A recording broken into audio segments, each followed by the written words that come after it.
Bonjour à toutes et à tous. Heureux de vous retrouver, c'est Smart Impact, l'émission des entreprises à impact positif. Et voici le sommaire du jour. Mon invité, c'est Thibault Lemoine, responsable des activités d'incubation du groupe INCO. Avec lui, on va ouvrir les portes d'Incoplex Transition 77. C'est un incubateur de start-up dédié à la transition écologique de l'industrie. Dans notre débat, il sera question de mode responsable avec les chaussettes solidaires qui revalorisent les déchets textiles et puis le label Fairtrade Max Havelaar, label éthique reconnu dans le monde.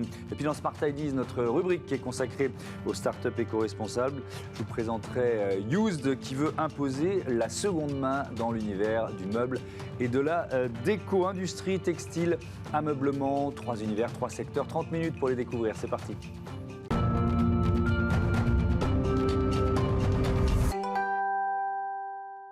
Bonjour Thibault Lemoine, bienvenue. Vous êtes donc responsable des activités d'incubation du groupe INCO. Avant de parler de ces startups que vous allez accompagner à Nangis en Seine-et-Marne, une présentation du groupe INCO, c'est quoi ? Alors INCO, c'est une organisation française qui est présente aujourd'hui dans une 50aine de pays et qui a pour vision, qui a été créée il y a une dizaine d'années par Nicolas Hazard, qui est un entrepreneur français, et qui a une vision qui est que l'entrepreneuriat social, l'entrepreneuriat à impact, ça peut être un vrai levier pour changer notre économie, pour la façonner et faire en sorte qu'elle soit plus inclusive, plus durable. Et donc, vous vous appuyez, ça veut dire que dans vos choix, vous vous appuyez par exemple sur les objectifs de développement durable définis par les Nations Unies. Ça fait partie des critères ? Ça fait partie des critères. Effectivement, l'entrepreneuriat social, qu'est-ce que c'est ? Vous en parlez beaucoup dans cette émission. C'est des entreprises qui vont combiner la rentabilité économique avec l'impact social et environnemental. Et donc, nous, on va accompagner notamment des entreprises et les financer parce qu'on a une activité de fonds d'investissement également. Des entreprises qui vont proposer des solutions à ces enjeux, ces objectifs de développement durable de l'ONU. Donc, ça peut être la transition écologique, l'accès aux énergies, construire des villes durables, trouver des solutions pour la mobilité durable, par exemple. Et on va retrouver certains de ces critères, d'ailleurs, dans les exemples de start-up que vous accompagnez avec ce nouvel incubateur donc, en Seine-et-Marne. Comme son nom l'indique, Incoplex Transition 77. C'est quoi l'objectif ? C'est un lieu, d'abord ? C'est quoi l'objectif d'Incoplex ? Alors, en fait, Incoplex 77, ça répond à un constat que chez Inco, on a fait il y a quelques années. On s'est développé de manière très globalisée dans plein de grandes villes mondiales et principalement en fait des grandes aires urbaines. Et on a fait le constat que on passait à côté d'une partie de la solution. Aujourd'hui, si on veut trouver des solutions environnementales ou sociales, il faut sortir des grandes villes, il ne faut pas rester uniquement dans les grandes aires urbaines, il faut aller dans les territoires, dans les campagnes, dans les territoires ruraux. Et donc, depuis, on a créé des dispositifs d'accompagnement sur ces territoires ruraux. Et donc, Incoplex Transition 77, ça répond à ce souhait-là particulier de pouvoir rendre accessibles des outils d'entrepreneuriat, d'accompagnement à l'entrepreneuriat social, et ça passe par des lieux physiques déployés sur nos territoires. Et ça passe aussi par des partenariats d'ailleurs. Qui sont vos partenaires pour créer ce lieu ?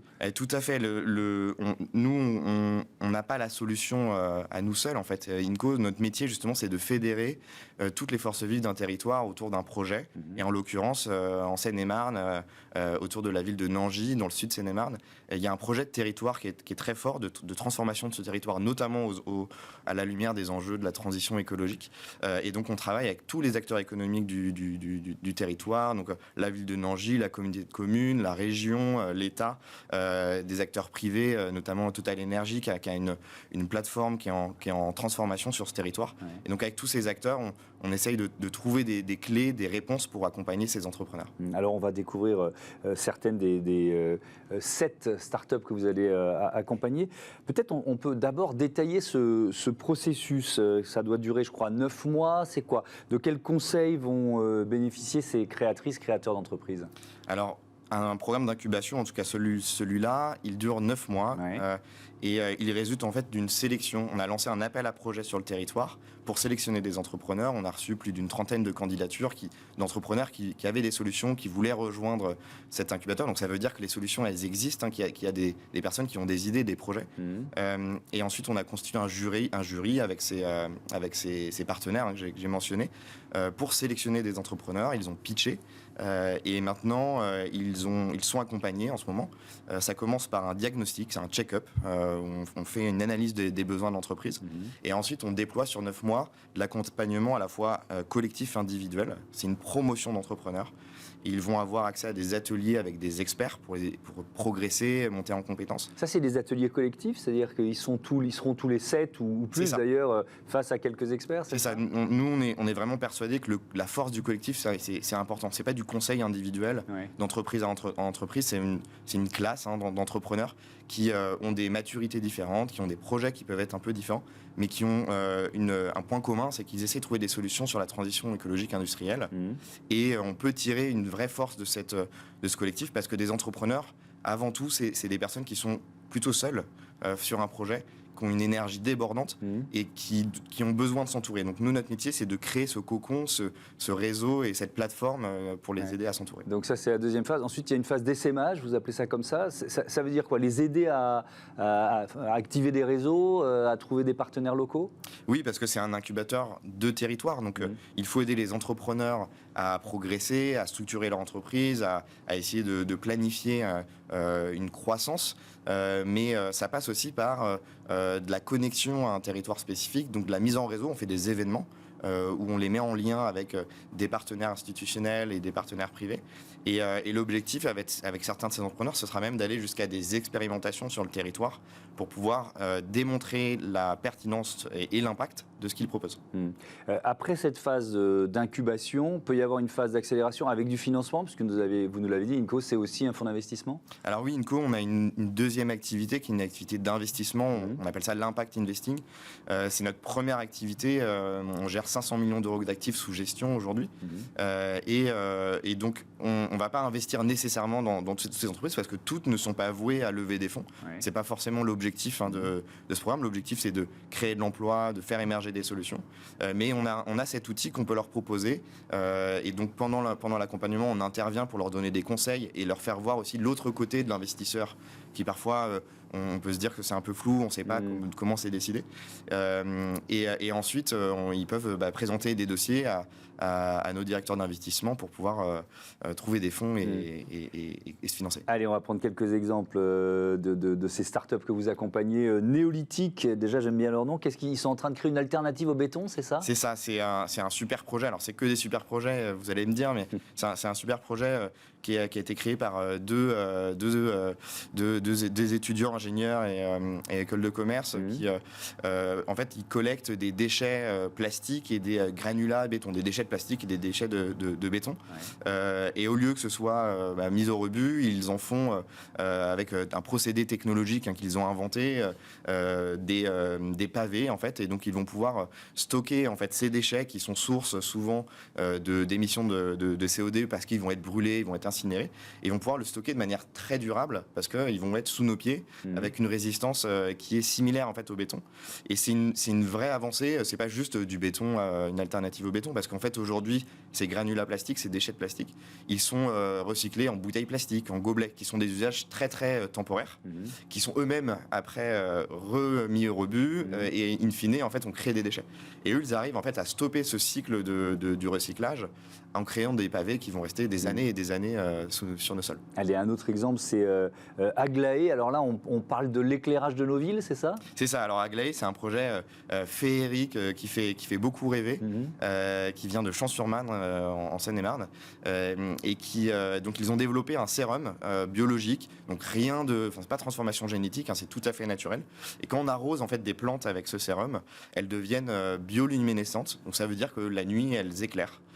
Et c'est assez incroyable comme projet parce qu'aujourd'hui c'est plutôt utilisé dans l'événementiel et c'est assez impressionnant. Mais demain on va pouvoir éclairer nos villes aussi de manière différente et ça change le paradigme de la manière dont on pense éclairer nos villes. Aujourd'hui il y a tout un débat de à quel moment on doit allumer les réverbères, etc. Il y a un sujet de sécurité. Oui. Un sujet de sécurité, de souveraineté, d'argent, voilà, quand on voit le prix du kilowattheure d'électricité. Ça résout en partie toutes ces questions. En tout cas, ça apporte une partie de la réponse et ça nous pousse à réfléchir différemment sur la manière dont on doit penser l'éclairage. Et surtout, ça permet de végétaliser nos villes. On a vu cet été que c'était un enjeu majeur de rafraîchir nos villes. La végétalisation, ça permet aussi de capter des émissions de CO2. Et donc, ça a en fait un double intérêt à la fois pour la qualité de l'air et l'éclairage. Il y a une autre entreprise dont elle va m'aider à faire le lien avec mon débat en plus. C'est Fairbricks. Qu'est-ce qu'ils ont mis au point, Fairbricks? Alors Fairbricks, c'est une entreprise tout à fait innovante. Il y a encore un peu de magie là-dedans qui va capter des émissions de CO2, de dioxyde de carbone, et avec un procédé qui est secret aujourd'hui, qui est breveté, le transformer en des fibres polymères pour pouvoir fabriquer en fait des textiles. À partir de ces fibres, après, ils peuvent faire des bâches, des habits, des vêtements. Et donc c'est tout à fait incroyable à partir du néant quasiment, parce que les CO2 c'est quelque chose qu'on ne voit pas, de pouvoir construire en fait du tissu palpable et durable. C'est marrant parce que vous employez le terme de magie, effectivement, quand on parle d'Aglaé ou même de Fairbricks, c'est vrai que ça fait un peu rêver, mais peut-être que le mot le plus important c'est le mot innovation. Il y a systématiquement une rupture technologique ou en tout cas une innovation? Alors, il y a systématiquement une innovation en fait quand on parle d'entrepreneuriat social à impact. En revanche, l'innovation, elle n'est pas forcément technologique. Là, en l'occurrence, on est sur des sujets très industriels, la transition écologique, donc ça va être beaucoup plus souvent le cas. Mais l'innovation à impact, c'est aussi une autre manière de voir les choses, une manière de penser des procédés. Un exemple d'une start-up assez connue qu'on a financée qui s'appelle Phoenix, qui est le leader de l'anti-gaspi alimentaire. L'innovation, elle n'est pas technologique en fait. Ils ont pensé à un process, une chaîne de valeur, et ils se sont rendus compte qu'il y avait un trou et une aberration dans cette chaîne de valeur, et ils sont intervenus pour pouvoir récupérer ces invendus alimentaires. Merci beaucoup Thibault Lemoine. La mode responsable, c'est donc le thème de notre débat, et les startups dont on vient de parler, ça nous donne pas mal d'idées d'invités, notamment pour notre rubrique Smart Ideas. Allez, le débat de ce Smart Impact. Retrouvez le débat de Smart Impact avec Veolia.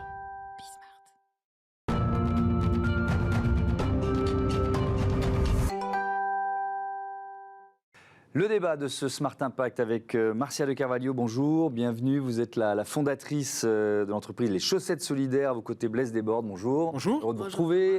Vous êtes directeur général de Max Havelaar. Alors, on va présenter Les Chaussettes Solidaires. Tiens, pour commencer, c'est quoi ? Alors, Chaussettes Solidaires a commencé en 2008 dans les quartiers de la Goutte d'Or à Paris pour répondre à un besoin déjà de ces quartiers très populaires en termes d'activité économique et aussi d'insertion sociale. Petit à petit, les projets s'est développé et ces chaussettes que nous collections sont devenues très très nombreuses et donc la façon de transformer de façon artisanale ne suffisait pas, et petit à petit on a fait appel à des ingénieurs pour mettre au point un fil recyclé pour reboucler la boucle et refaire des chaussettes et aussi tous ces produits que vous voyez sur les plateaux, des pulls, des chaussettes, etc. 90% des chaussettes usagées ou orphelines sont jetées à la poubelle. C'est vrai que ça nous est arrivé à tous de jeter une chaussette solo. Avec une consommation annuelle de 300 millions de paires de chaussettes en France, ça fait 16 000 tonnes de déchets. On ne soupçonne pas ce que ça représente. Absolument. Et puis surtout... Là, on va parler environnement. Pour commencer, une chaussette en coton, ça pollue. On n'a pas l'impression quand on les achète, mais une chaussette en coton neuve, ça pollue. Tout à fait. On va voir tout à l'heure la question du coton. C'est environ 16 000 litres d'eau pour produire 1 kg de coton, 25 kg d'émissions de CO2. Donc imaginons quand on met 300 millions de paires de chaussettes par an sur les marchés et que seulement 10% se retrouvent dans les centres de tri, c'est qu'un petit peu le sort de toutes les petites pièces, les grandes pièces, souvent on recycle, mais les petites pièces, elles se retrouvent souvent dans les centres, elles sont brûlées.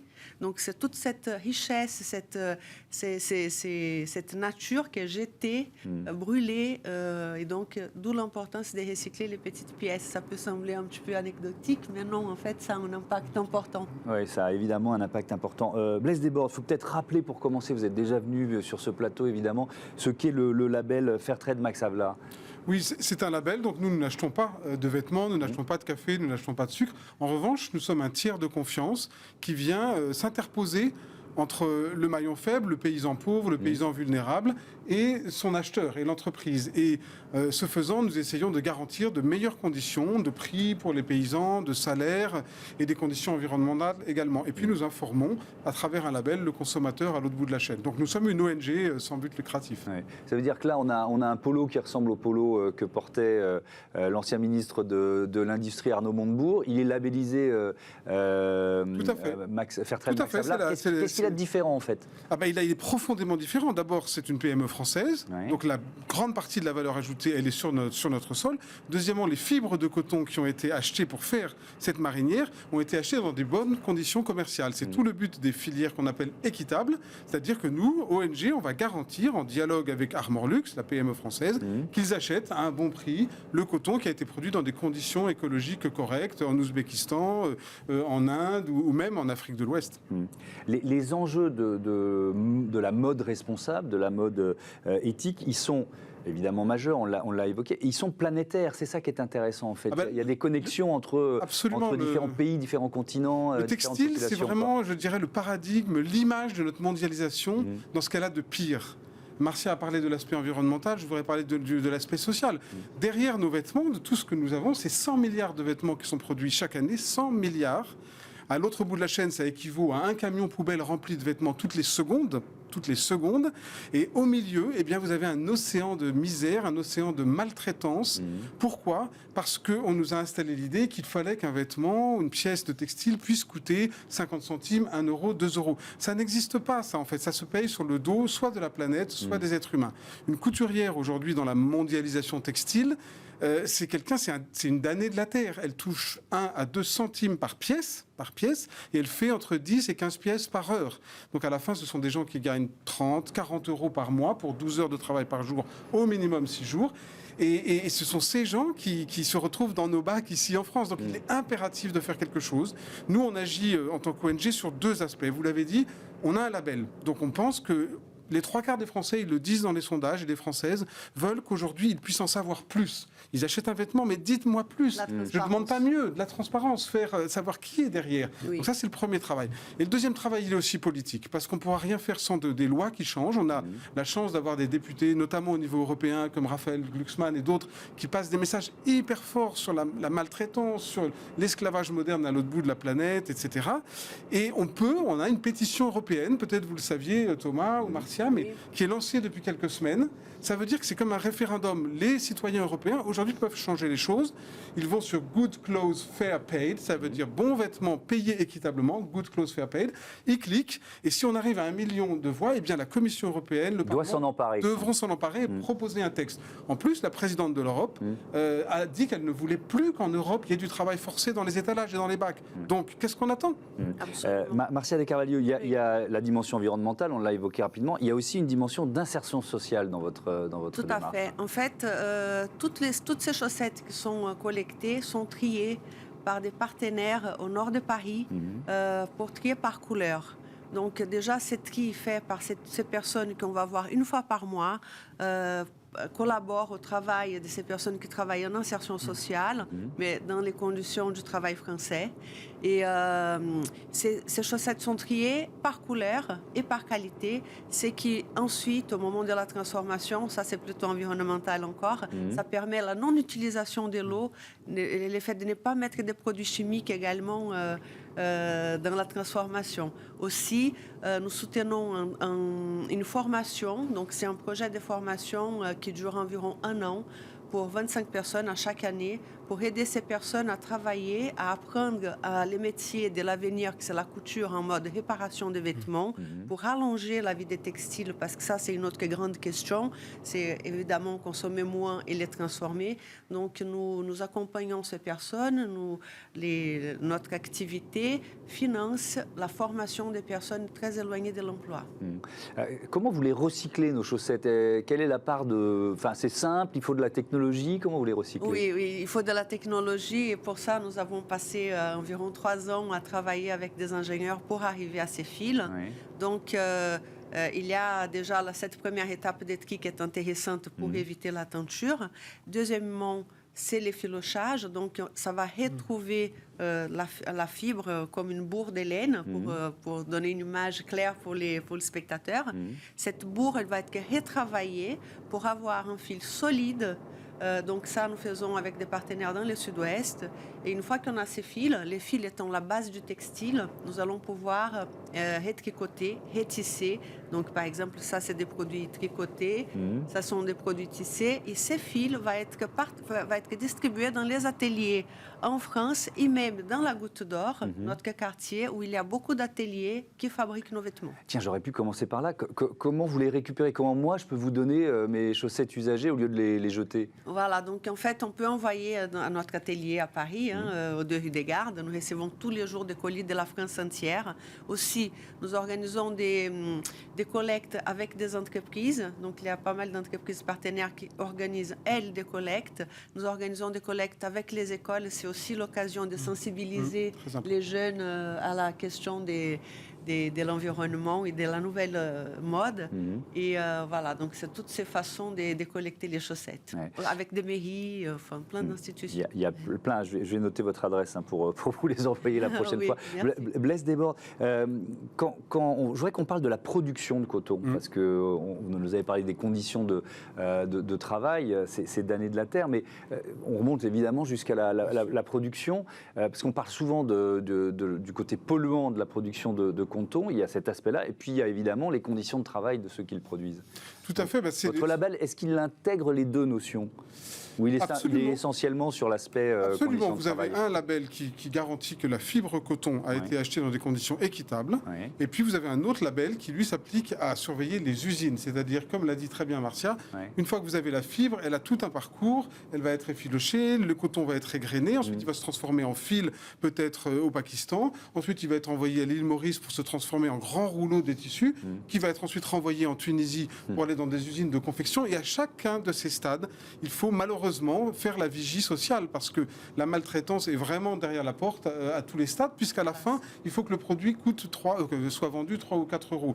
Donc, ce que vous disiez sur la fibre, oui, on a une géographie du coton mondial. Il y a eu un livre qui a été fait par Eric Orsena il y a quelques années, qui était très célèbre, qui montre, écoutez, Asie du Sud-Est, bien sûr, avec les problèmes d'eau dramatiques là-bas, mais aussi l'Égypte. Il y a un très bon coton dans la vallée du Nil. Et en Afrique de l'Ouest, nous, on aimerait bien, en tant qu'ONG de développement, et on a été retenu par le Forum de Paris pour la paix il y a 2 ans sur cette affaire, que dans des régions comme l'Afrique de l'Ouest, où il y avait du très bon coton et qui sortent de troubles, qui sortent de guerre, on puisse reconstruire ces filières, en sachant qu'on a un impact positif sur le terrain et que tout le monde gagne, le paysan du coton et puis le consommateur. C'est un processus long pour obtenir ce label. C'est très long, c'est surtout très complexe. C'est-à-dire que vous l'avez dit, c'est vraiment une géographie mondiale du textile.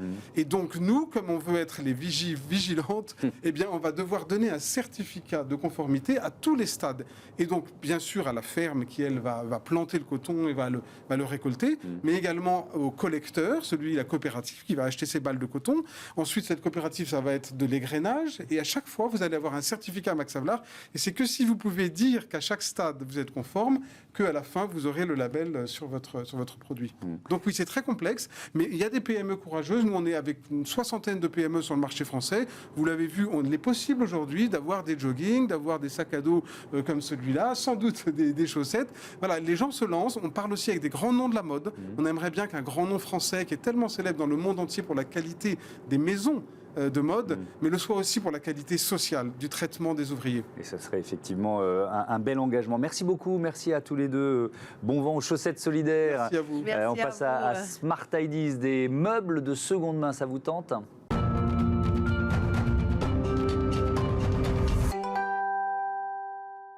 Smart Ideas, tout de suite, donc avec Ilfine Lagarde. Bonjour, bienvenue. Bonjour Thomas. Vous êtes la cofondatrice de Used, créée il y a 2 ans avec Frédéric Leroy. C'était quoi l'idée de départ? Racontez-moi, faites-moi le pitch. Alors, le pitch, donc moi je suis maman de 3 enfants. Un jour, mon fils a grandi, il avait dépassé des lits à barreaux, il avait les pieds qui dépassaient. J'ai voulu acheter un lit simple. Je me suis dit, parce que j'ai une grosse conscience écologique, que je préférais l'acheter d'occasion. J'ai passé des heures à le chercher sur un site internet, il n'y avait pas les dimensions, je ne trouvais pas ce qu'il fallait. J'ai fini par trouver un truc qui pourrait le faire. Et puis là, il a fallu que je me dise comment je vais aller le chercher. J'ai pas de voiture. Comme plus de 60% des Parisiens. Et en fait, j'ai fini par craquer. Je l'ai acheté neuf. Il a mis 3 semaines à arriver. Il est arrivé dans un grand carton avec écrit Made in China. Et j'étais en train de le monter et en train de me dire c'est pas possible que ce soit aussi compliqué d'acheter quelque chose d'occasion alors que c'est si simple d'acheter neuf.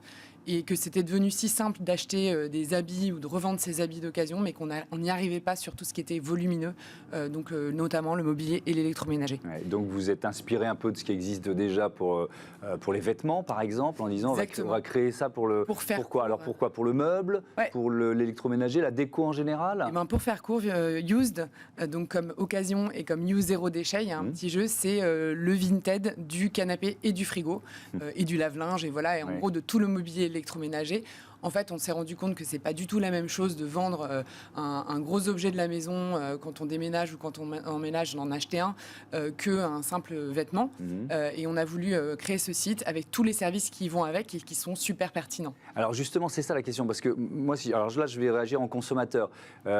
Si je veux acheter une machine à laver de seconde main, il faut que je sois à peu près sûr qu'elle fonctionne encore bien. Donc, est-ce qu'il y a une sorte de garantie que vous apportez ? Puis, deuxième question, c'est la livraison, évidemment. Ouais.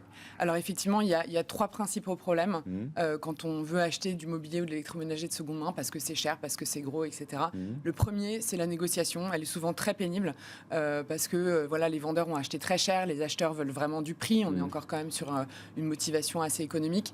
Du coup, nous, on a un système assez innovant où le vendeur va fixer en fait sa fourchette de prix et son timing, et nous, on va avoir des prix dynamiques et finalement, on va faire rencontrer l'offre et la demande au juste prix sans toutes les négociations pénibles qu'il peut y avoir. Le deuxième gros problème, c'est la logistique, vous en avez parlé. Donc nous, bien sûr, on est un site de petites annonces, mais on est aussi des logisticiens. On est commissionnaire de transport, c'est-à-dire qu'on travaille en direct avec des sociétés de déménagement qu'on connaît. C'est pas des gens qui jettent des cartons dans des trucs, c'est vraiment des déménageurs qui savent manier des couvertures, des frigos. Et on opère la livraison, donc le retrait, la livraison, une fois que l'objet est vendu, pour faire le lien entre l'acheteur et le vendeur. Et c'est disponible partout en France. Et enfin, la troisième chose, comme vous l'avez dit, c'est la confiance. Forcément, on achète un objet qui est cher, où il peut y avoir des pannes. Donc nous, on a mis en place une option d'assistance dépannage sur l'électroménager d'occasion. Pour 15 € de plus par an, vous pouvez avoir accès à un réparateur pro en visio, à distance, en cas de panne. Donc c'est quand même assez rassurant. En plus, bien sûr, on a le service client, les transactions sont sécurisées. Et on a aussi lancé une politique de retour 14 jours. C'est assez inédit. Quand vous achetez un pro sur Internet, vous avez 14 jours pour changer d'avis. Mais quand vous achetez un particulier, non. Et nous, chez nous, vous avez le droit de renvoyer l'objet. Le vendeur ne le récupère pas, il est payé, l'acheteur est remboursé. Et nous, en fait, Used, on devient propriétaire de cet objet et on le remet en vente sur le site. Effectivement, donc il y a toute une gamme de services. Qui utilise Used ? C'est une jeune entreprise, mais c'est uniquement des particuliers. Il y a aussi des pros. C'est la part des uns et des autres. Alors, c'est principalement un site qui se fait entre particuliers. Côté acheteur, c'est principalement des particuliers. Après, on est aussi content parce que ça contribue justement d'avoir cet aspect rassurant qu'on souhaite avoir sur l'occasion. On a des vendeurs professionnels qui arrivent. Notamment, on travaille avec Envie, le réseau Envie, avec Réparseb tout récemment. Donc, c'est des entreprises qui sont en plus proches de nos valeurs parce qu'elles travaillent dans l'économie sociale et solidaire. Du coup, elles viennent vendre leurs produits qui sont des produits reconditionnés. Donc ça apporte aussi des garanties supplémentaires qui sont exercées par des vendeurs pros. On a également des vendeurs de mobilier professionnel qui utilisent notre plateforme pour gérer tout ce qui est retour, invendus, modèles d'exposition. Donc des objets qui sont presque comme neufs, mais qui ont besoin de trouver une seconde vie. Et donc il y a des super bons plans à trouver sur notre site pour les particuliers. Merci beaucoup, merci Delphine Lagarde et bon vent à Use. Voilà, c'est la fin de ce numéro de Smart Impact. Merci à toutes et à tous de votre fidélité à Bismart, la chaîne des audacieuses et des audacieux. Salut!